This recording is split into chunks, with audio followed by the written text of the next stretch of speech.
Hürmetli vatandaşlarım, dersimizi devamlaştırırız. Andiki mavzumunda Jungo avval hürmet qilib, keyin mush atamdi.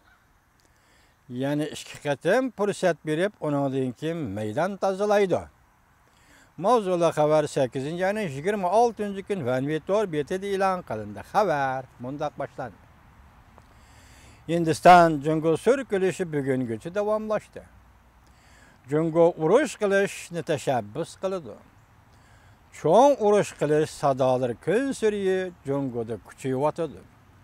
Yani ko'plagan kishilar urush qilishga bo'lmaydi deyishyapti. Urushdan ehtiyot qilish kerak deyishyapti. Jungoning harbiy ishlar mutaxassisi bunday ko'rsatdi. Jungo bilan Hindiston urush qilamdi, qilmamdi. Bir xil ahvol, bir xil vosita, ikki xil pozitsiyaga qarash kerak. Harbiy ishlar mutaxassisi Lupu Chiang bunday ko'rsatdi. Tez urush qilishni tashabbus qilg'ichilar cheksiz vatanparvarlar, qani qaynab turgan yoshlardir. Lekin bularda aql, bilim yetishmaydi. Yani ba'zilar dunyo qalaymaqon bo'lishgan deydi.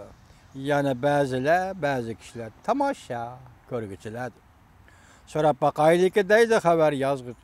Qadimqilar askar ishlatishning yo'llarini yaxshi bilgan. Avval hurmat qilish, keyin mush etish.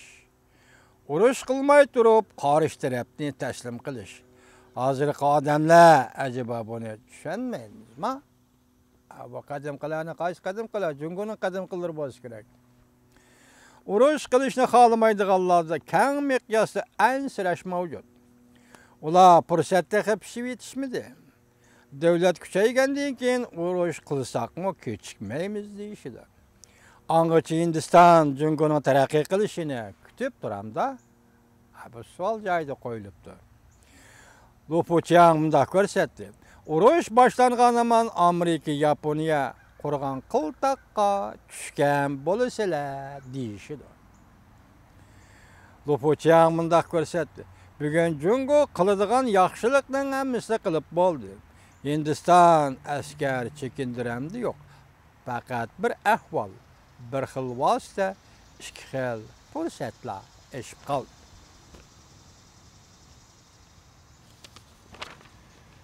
Bir xil ahvol mundaq. Hindiston davlat rahbarlari 9-ayning 3-kuni Jungoning Shamin shahrida o'tkaziladigan 6-sakbash davlat yig'iniga qatnashdi. Agar Hindiston davlat rahbarlari bu yig'inga qatnashishni rad qilib, tuvan darajalik amaldorlarni avatib yig'inga qatnashtirsa, undaqda bu ahvol Hindistonning Jungo bilan oxirigacha elishadiganligini, shuning uchun urush qilish kerakligini ko'rsatdi. Bir xil vosita mundaq.